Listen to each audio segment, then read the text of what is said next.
Ça permet à chaque Sédiois de se dire, mais au fond, sur quels critères on doit pouvoir se baser pour choisir un maire.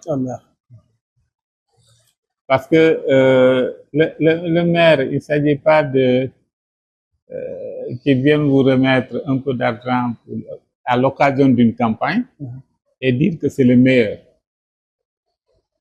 Bon, il y a quelqu'un qui a dit que la politique politicienne ne peut pas développer un pays. Non. Et la politique politicienne ne peut pas développer ce pays. Et ce à quoi on a assisté, et qu'on continue d'ailleurs d'assister, c'est qu'aujourd'hui, les gens, au lieu de se focaliser sur le développement de Sédhiou, sont en train de se focaliser sur comment arriver demain à la mairie de Sédhiou. Or, la mairie, je pense que la majorité des maires des communes ont ce problème-là. Parce qu'aujourd'hui, vous allez à la mairie, vous demandez aux techniciens qui sont sur place comment monter un budget. Moi, je prends le cas parce que souvent, quand vous parlez avec certains, ils nous disent non, l'État ne nous donne rien. Non? Parce que, vous savez, le politicien, il définit une ligne de conduite.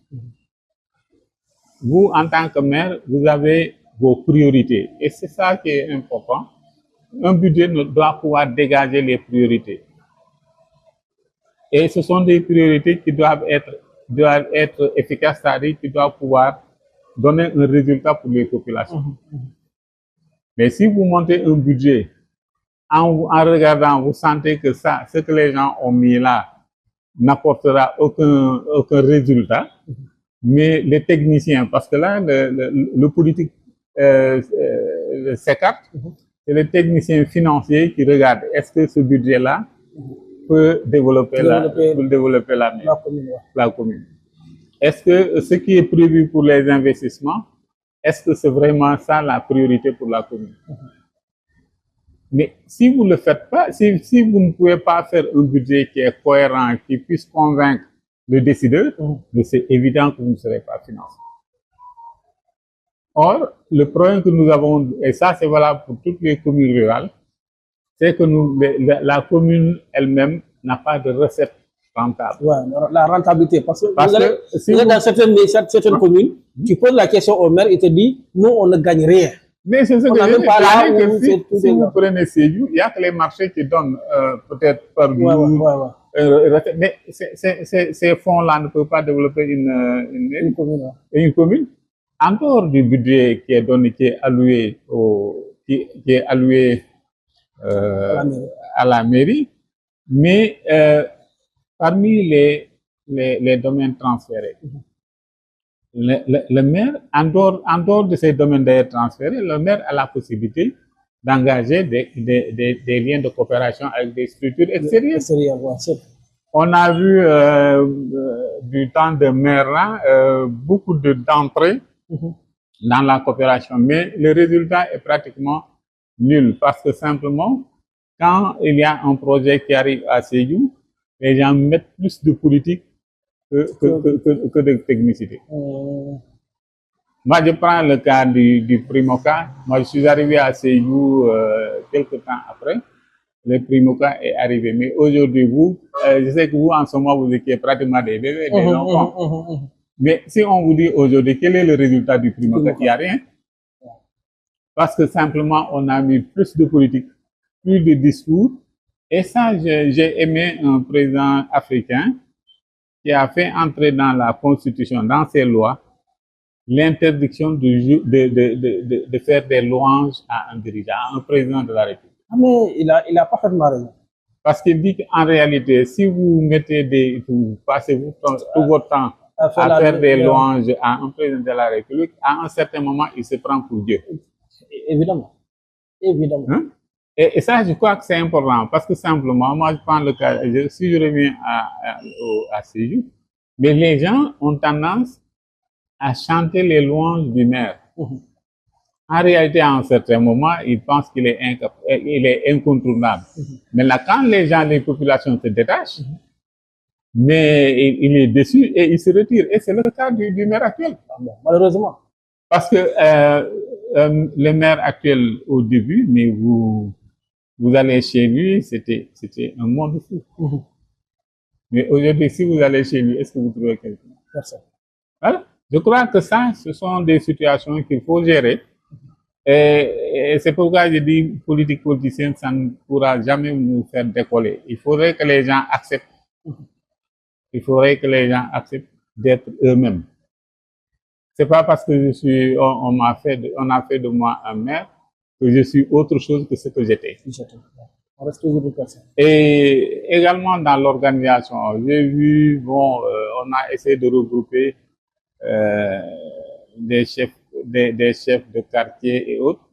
Mais je pense que et c'est pour rejoindre le cadre du budget, tant qu'on n'est pas des organisations qui viennent dans l'intention de dire aux maires réellement, voilà nos besoins, mais on ne pourra pas s'en sortir. On ne pourra pas s'en sortir parce qu'on ne fera pas un bon budget. On n'aura pas une ligne politique claire pour le développement de ces lieux. Et ça, je crois que ce sont des situations sur lesquelles il faut continuer à réfléchir parce que personne n'a le monopole de la vérité. Moi, aujourd'hui, je le dis peut-être parce que je suis très loin de la gestion de la mairie. Mais je suis convaincu qu'il faudrait que les gens continuent à réfléchir sur comment faire avancer ces lieux, mais ce ne sont pas des discours. Des gens aujourd'hui, les élections, c'est 2027, des gens qui sont aujourd'hui candidats. Et si on leur demande aujourd'hui quel est votre programme, ils ne pourront pas vous donner un programme. Ça, c'est sûr. C'est sûr. Voilà. On peut revenir sur le cas Sédhiou, parce que ça m'intéresse beaucoup. Sédhiou, la commune de Sédhiou, les jeunes sont toujours dans les revendications. Je prends l'exemple de mon quartier, qui est Mouroukunda, où le lotissement, tout dernièrement, on a eu à bénéficier d'un lotissement qui a créé beaucoup de problèmes. Parce que un quartier qui a été créé depuis des centaines d'années, je peux dire, les gens ont habité. Aujourd'hui, vous venez avec une carte pour lotisser ces lieux, ça va créer des problèmes. Vous allez voir, dans une maison, on te dit qu'il y a 3 parcelles et les 2 parcelles doivent revenir à la mairie pour le revendre à d'autres personnes.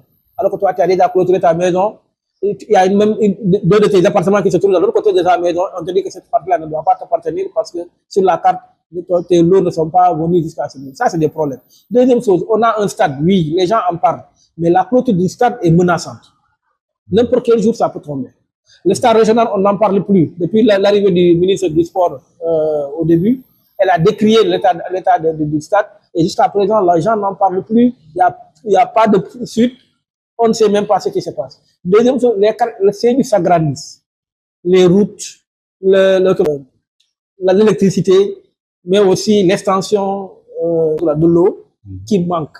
Donc, il y a beaucoup de choses. Aujourd'hui, si on peut compter sur PASTEF, aujourd'hui, vous êtes au pouvoir, peut-être à la mairie, je ne sais pas qui sera le maire, que ce soit l'opposition, que ce soit le pouvoir, mais nous voulons vraiment que l'actuel gouvernement prenne ces urgences à Sédhiou pour que nous puissions sortir un peu de ce gouffre-là. Quelle est votre position là-dessus?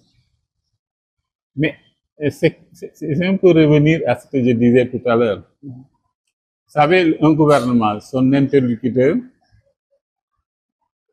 si vous prenez localement, son interlocuteur, c'est le maire. Le gouvernement ne peut pas, par exemple, un ministère, vous prenez le cas du sport, le ministère du sport ne peut pas être là et deviner ce que les populations de Sédhiou ont, ce dont ils ont besoin. Et je crois que un des moyens de communication, c'est justement à partir du budget qui est dégagé, mais également à partir de la politique du programme, de la politique du maire qui est en place. Si de ce côté-là, ça pêche, c'est évident que on ne peut pas avoir de résultat. Parce que dès que les élections se terminent, la politique s'arrête et c'est la gestion de la cité qui commence. Et vous prenez, vous parlez des lotissements. Et ça aussi, ça revient à ce que je disais tout à l'heure. Vous ne pouvez pas être à la mairie, dans votre bureau, et savoir de quoi les besoins des populations sur le terrain. Il faudrait beaucoup de communication, beaucoup de communication. Parce que tant qu'il n'y a pas un lotissement cohérent, des axes dégagés, le problème de l'électricité va se poser, le problème de l'eau va se poser, parce qu'il faut de l'espace pour que les techniciens puissent travailler. C'est pourquoi je pense que peut-être qu'il faut davantage de communication, que le maire sorte de son bureau, aille vers les populations pour expliquer les tenants et les aboutissants.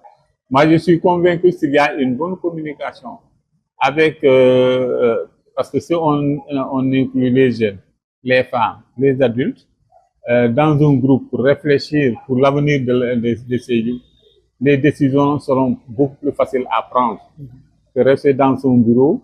Et ça, c'est l'ancien, c'est un peu ce que nous avons hérité de la colonisation, rester dans son bureau et décider. Et je crois que tant qu'on est dans ce cadre-là, ça va être extrêmement difficile. Et les revendications ne manqueront pas. Voilà. Ça va.